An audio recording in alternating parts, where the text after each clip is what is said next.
Okay, next I'm going to disconnect the furnace. Here's the front. I just took the cover off. It just lifts off. Looks like there's a little plywood platform back here that it's screwed into. Looks like just a screw on that side, screw on that side.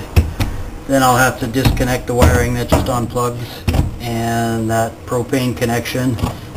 Then I think if I go to the outside, it's got the vent on there, and I think that just screws into the unit, the heater vent. So one's air in and one's heat out. Couple screws here, couple screws up here, one screw in there. That probably holds, yeah, that looks like that supports the exhaust pipe. So that'll have to come out. And then those other two screws, and unhook the propane and the wiring, and that should just slide right back.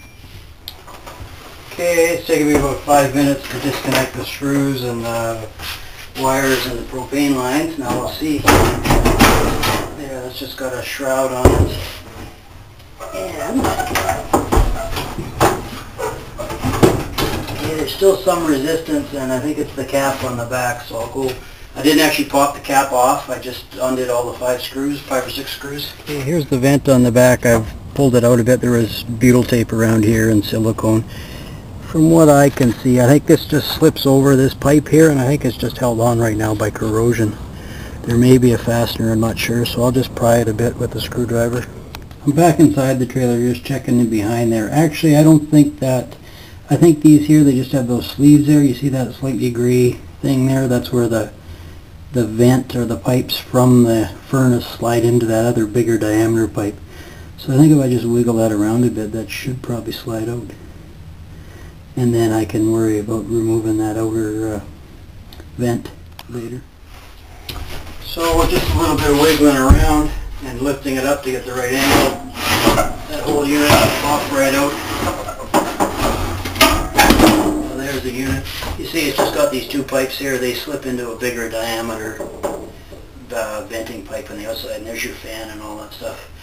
This one works. It works okay, but I've got a gravity feed one I'm going to put in here. If this trailer is well insulated, the gravity should do nice, and plus it's a lot quieter. So here's the cavity where that was. They've just got a piece of plywood screwed on here that it was sitting on, so I'll just take it off. It's probably just, yeah, it's just resting back there with 3 screws in the front here, so that'll come. So again, this stuff is all makeshift. They just slapped it together, and there, that's what's resting on the floor, so that's got water rot. Okay, the fridge will be next. It's probably got a few screws holding it in this way, and then I'll have to go take the covers off the outside and have a look. Like, yeah, there's a screw there. This is the front of the fridge.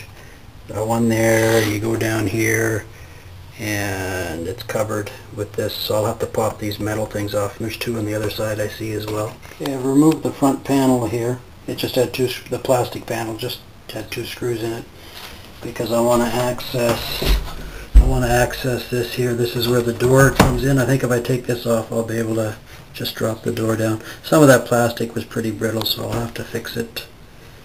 So this just had a couple machine screws in it. There, it's loose, so I think if I open the door now, this will drop right down, allowing me to pop the door up. And there we go, that's off. Now I'll put this back on so I don't lose the pieces.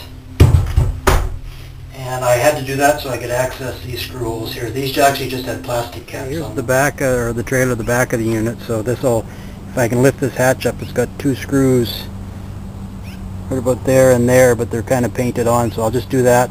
I'll probably have to grind those off, flip the hatch up, and have a look, see if there's any access screws there, or any attaching screws. It's a good thing I only use that fridge for a bit. I popped the back off. All this stuff is falling out of the cupboard. Spaghetti, whatever, even in behind the coils and all this. There's, oh my God, there's everything. So it's good I didn't run that for too long. This is rusty. It's on there pretty good. But I'll look around here. There's insulation I see, and there may be some screws. Yeah, there's some screws here screwing it into there, so I'll have to get rid of all those, and then that undo the propane, and that should slide out the front. Here they've got the line coming up there. Simply they just plug the fridge in there. Same as my little... According to the expiry date and some of that food that's been up there, it's been up there 10 or 12 years. Amazing.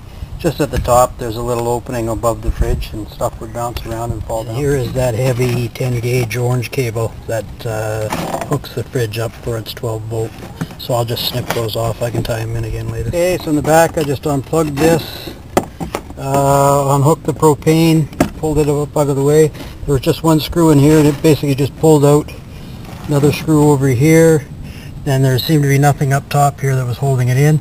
I've given it a little push forward and it moved, so now I'll go inside. Oh, I just snipped the 12 volt wires here. So I'll go inside now and the unit's just... So again, when I was at the back, I pushed it forward a bit so I've got something to grip onto. A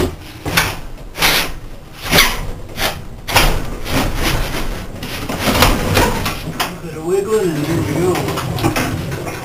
So essentially here it is. They've got a little bit of insulation on the walls. A little bit there, up here. Here's that cupboard up top where all that food was probably stored. But there's just a, not sure if you can see it, you know, just a little flap of wood there. Maybe it was attached at one time. That's all rotten. So food just kept falling back there. So something to look for if you're getting a trailer.